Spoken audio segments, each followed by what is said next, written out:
So welcome to 90 and 90. My name's Amanda O'Shea from the Serendipity Experience, and I have Deborah Jane Sutton here with me today. We've got a title which is so lovely: Do the Thing That Makes Your Heart Sing. Oh, I love it. I love it. Deborah, welcome, welcome. How are you today? I'm really well, thank you. Thank you. Oh, thank you for inviting me. I'm excited to be chatting with you. Good, my pleasure. So this is just, these conversations are about connecting with people that have been a part of my world and part of my journey. And we were just having that little chat and working out that it's about 10 years ago that we first met. Yes. Doesn't seem it, does it? But mind you, a lot's happened in that 10 years. So yeah. It certainly has. And so, and it was when I couldn't remember actually exactly where it was we've met, but you just reminded me that it was at that at a Reiki gathering run by Trudy Van Dorp in the Dome in Alkalali, which is such a beautiful venue. It is a beautiful venue. I had just arrived in this part of Spain, and I had freshly done my Reiki course and my reflexology, and I was just looking for a Reiki group, just something to, get involved with. And I saw that online and went to it, not knowing anybody, and I met you there. That's right. Yeah, now that you say I remember. Yeah, I remember now. And then you used to come and visit, you came down and visited, and we got to know each other. We've got kids the same age, haven't we?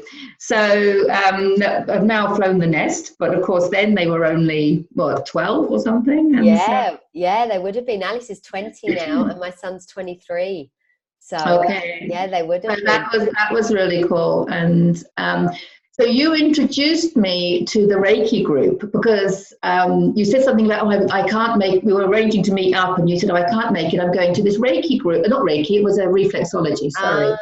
I'm going to this reflexology group that I'm in. And then I think I said to you, I'm a reflexologist as well. And you were like, oh, come along. So I went along, and then of course met the wonderful Rubina and the rest of the gang.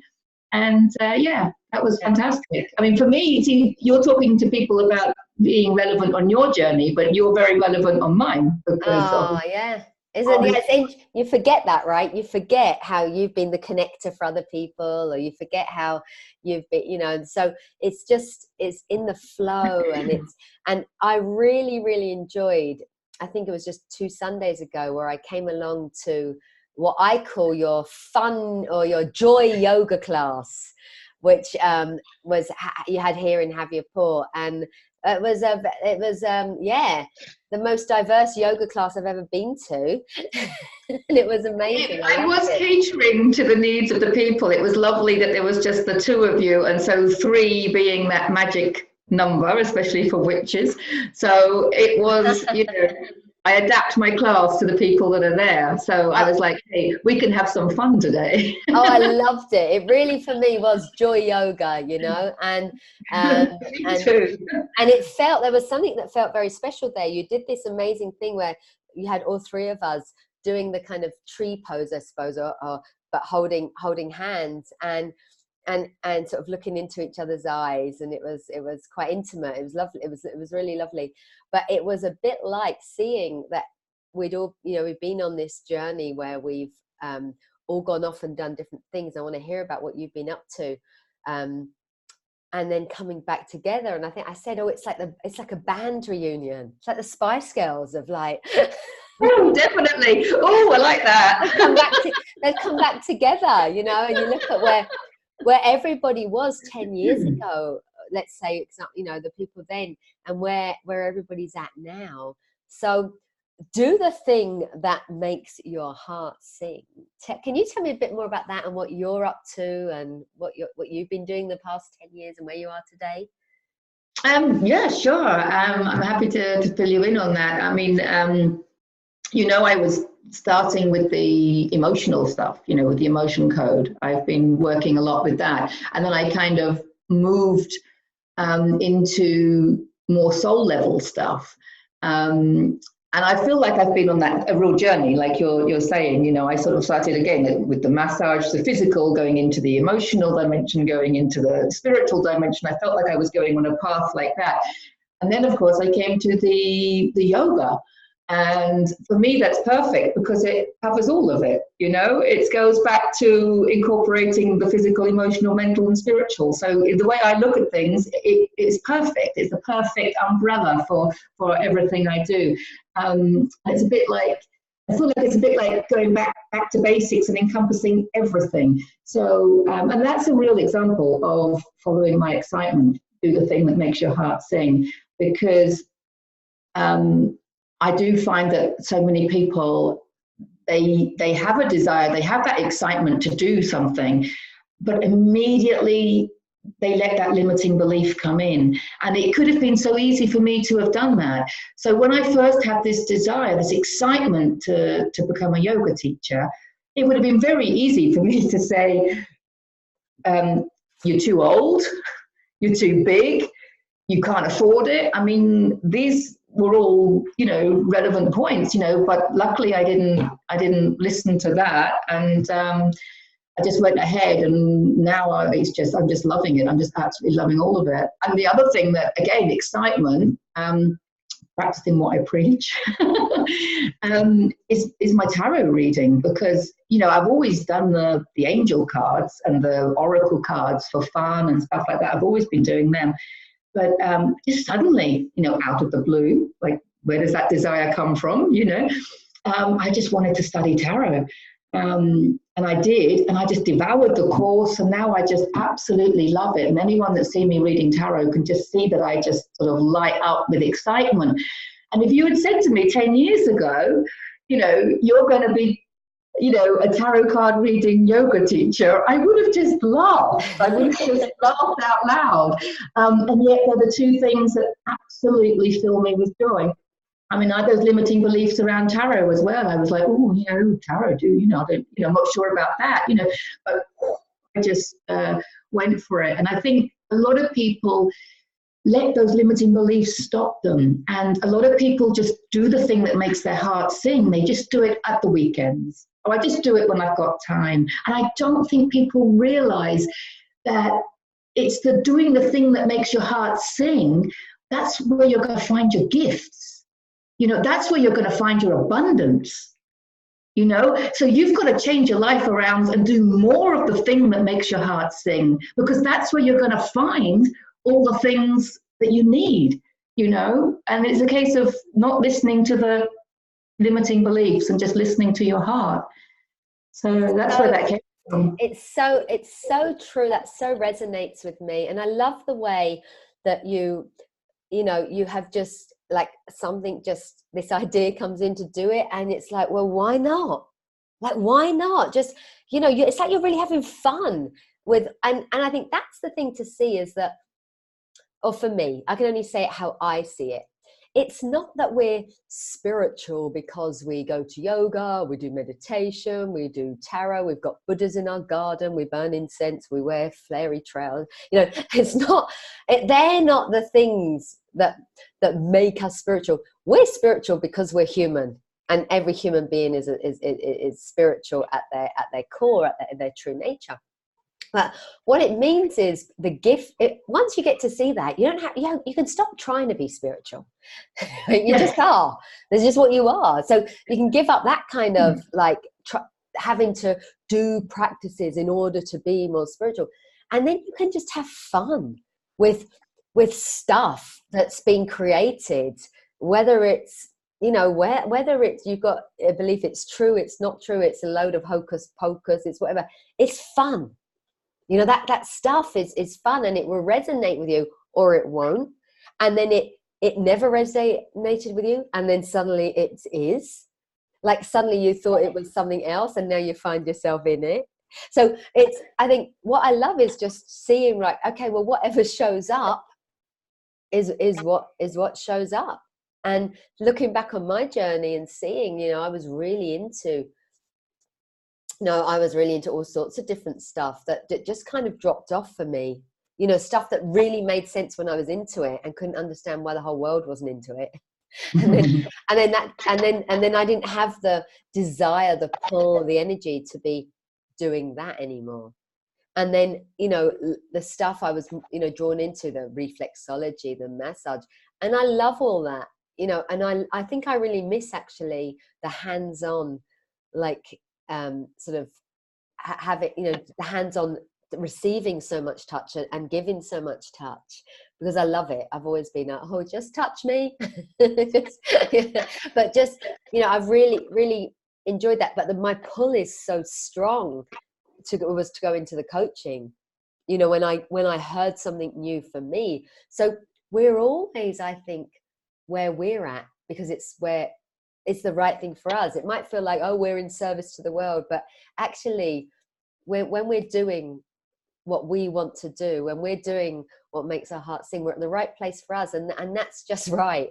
It is all about us. We're all the center of our own universe. So you've got to, you know, this is what a lot of people say, oh, you've got to go through this selfish stage, you know, in order to, you know, to grow. It's all about you, and it isn't. It's like people say, it's not selfish. You know, it is all about you, and you've got to make yourself happy, and you've got to do, like I say, the thing that makes your heart sing, because everything around you is reflecting that.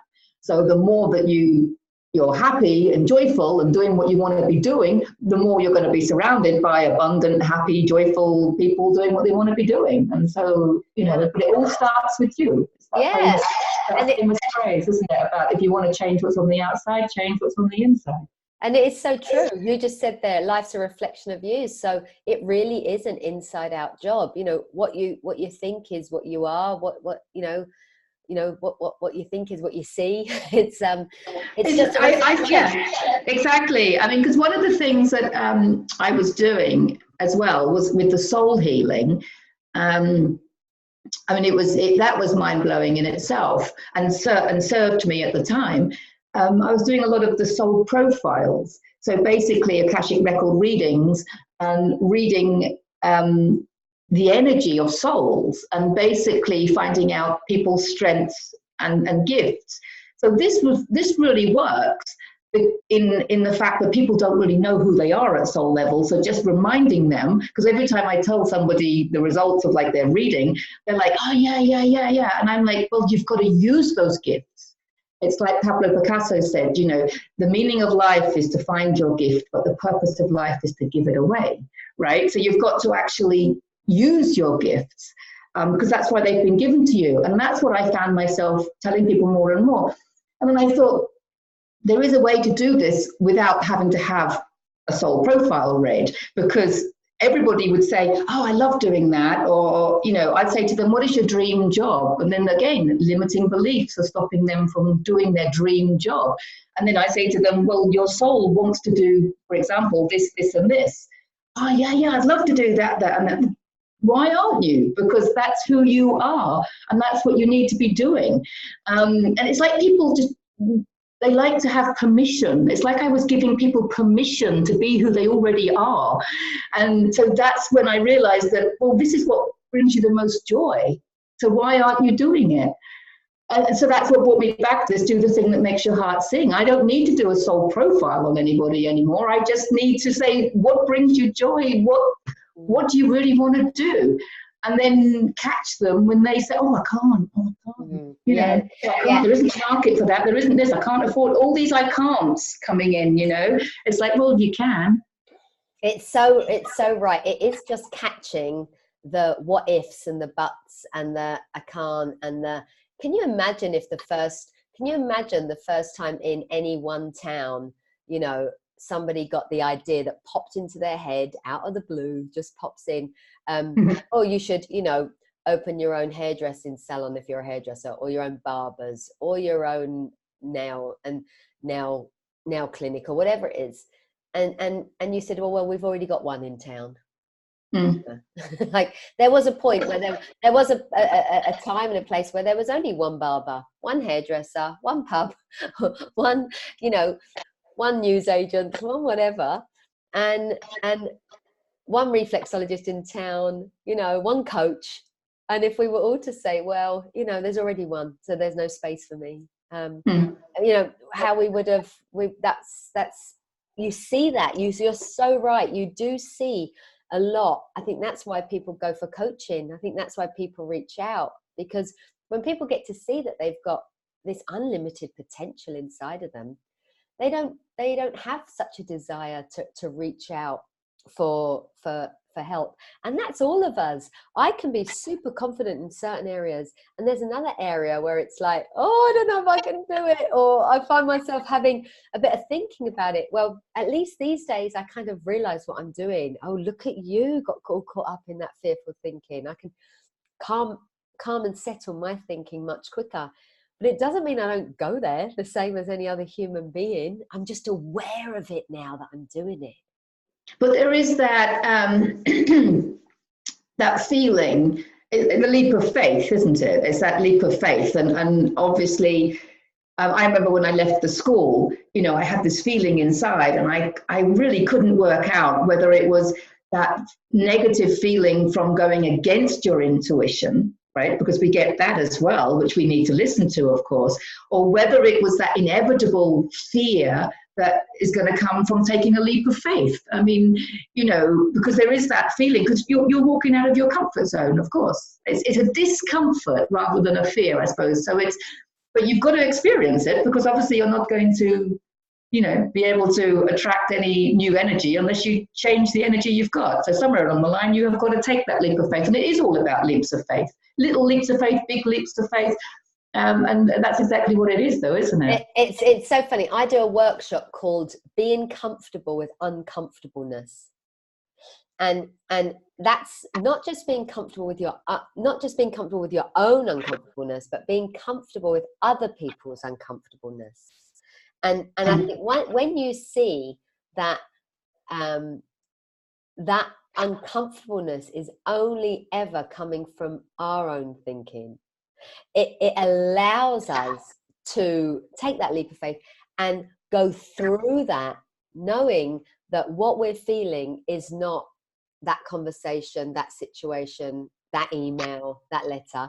What we're feeling is our thinking about that email, that letter, that conversation, which allows us to kind of go through that. It doesn't feel good, but I know where it's coming from. So it's that other famous, what if I fall? But hey, darling, what if you fly? Yeah, I love that. What I love about leaps of faith, though, energetically speaking, and I see it on our mountains because we've got eagles on our mountains, but you know, when you take that leap of faith, there is an upthrust that carries you, but you don't get that until you've jumped. So, but I reassure people that there is, and there always is, because it works on every level, and I've seen it, and I love it. You know, it's like when I left the job, you know, the first question was money, of course. You know, what am I going to do for money?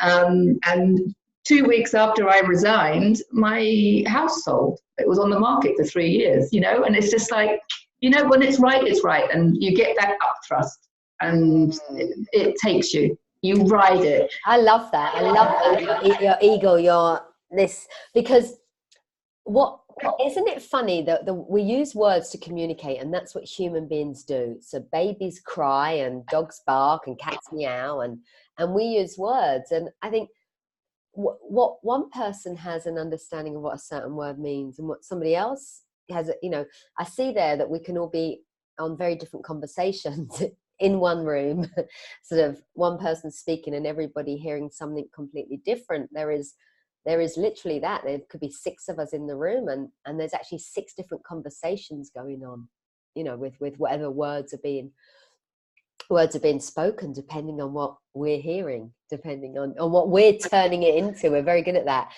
making it fit with like how we want it to fit in. But I was speaking to yesterday on the day before to Ava, a 10-year-old who we had a little chat with, part of the 1990 series. And I said to her, you know, I'm not sure that we were talking about going on stage, because she's done acting and modeling and things like that. And I also love that kind of experience of, I think, what other people might call nerves. For me, it's like excitement bubbles. And I've often wondered, like, wow, is that what other people see as negative? Is it the same feeling? Like, I don't know. They're like, oh, I'm nervous. And I wonder if when people were young and they said, oh, I feel funny, and somebody sort of says, oh yeah, that's nerves. I used to be nervous, you know, when I was reading at assembly. And they're like, okay, well, I'm nervous. And they stick with that. Whereas that feeling that, you know, that we just get, and I don't know what other people get. I love it that I love it for me that I sense it as excitement bubbles. Because it makes exactly. You've just been talking about language and how people translate stuff, but you know, it's that that anticipation. You know, I mean, is it you know, positive or negative? I mean, how are you viewing it for yourself? I mean, I would say it like you. It's excitement. That's excitement. And you know, some would say, I mean, Abraham Hicks, for example, would say that, you know, if you're not excited, that's not the right path for you. So you need to have that, I think. You know, if you don't have that feeling at all, then you're not doing anything new, different, exciting, are you? So if it depends. I mean, if you're nervous because, you know, there's danger ahead, I mean, it's a different kind of thing. It's all about the language again, isn't it? And it gets in our way. I'm scared and I'm excited, and then we've got this nervous in the middle, haven't we? So we can be positively nervous or negatively nervous. So, yeah, it's a twist of a stomach, or is it excitement bubbles, butterflies in the stomach? And I think that is the thing. I think with everybody doing that, I see around me, but maybe that's just the world that I'm in, you know, for the last however many years. I think I've been on my journey, it feels like forever, from when I was little, because I was off as well when I was 18, traveling. So I've always been around people that have been on a searching, seeking, growth, expansion, raising consciousness. That's, I guess, the world I've been in. So it feels like the whole world is like that, because that's the world that I live in.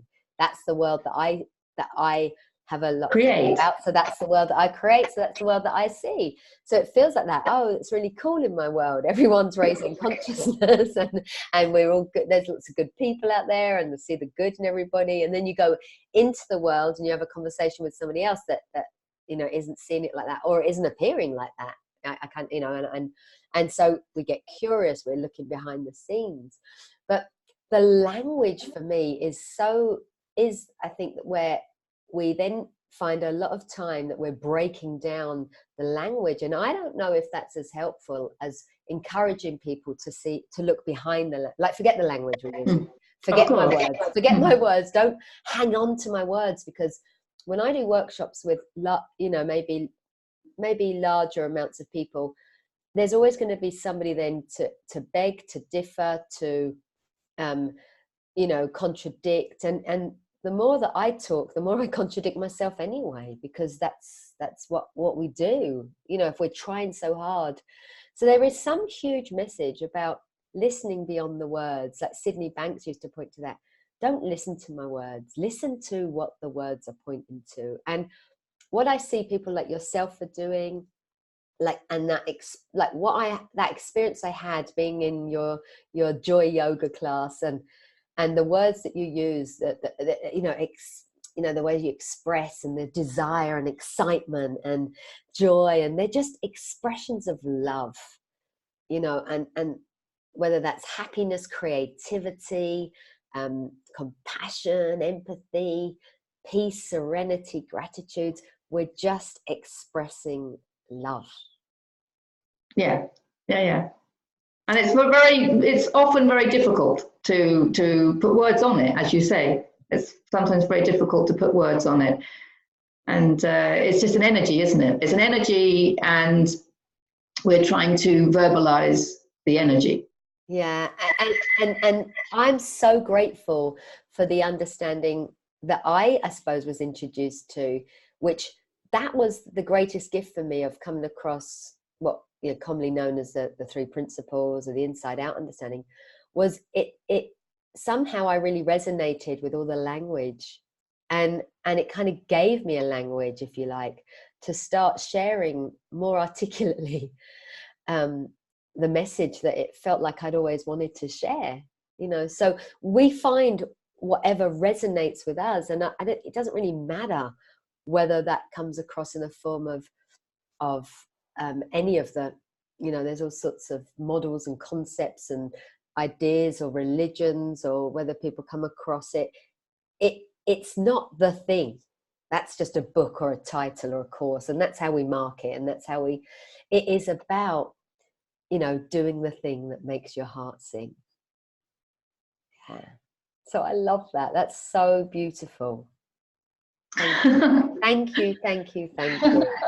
Thank you for everything that you're doing. That's and the energy that you bring into those spaces, those sort of sacred spaces, if you like, your retreats and your classes, that people get to experience their heart skipping, their heart singing, because that's what people remember. That's what, you know, that's what wakes people up. I think of it as the your excitement is your soul talking to you loud and clear. So not only do we want to listen to it, but we want to act on it. Yeah. And that's where abundance lies. Yeah, you're so right. I have a saying, you know, that all the noise, all the voices is just the silent singing. It is just how it communicates. Whether that's a bird tweeting, a dog barking, you know, and singing is probably the biggest gift for me. Like, you know, when we smile from inside, that's what happens to me when I'm singing with the choir. Oh my goodness, you know, my heart inside, like, it's like being in love, you know, that feeling of being in love.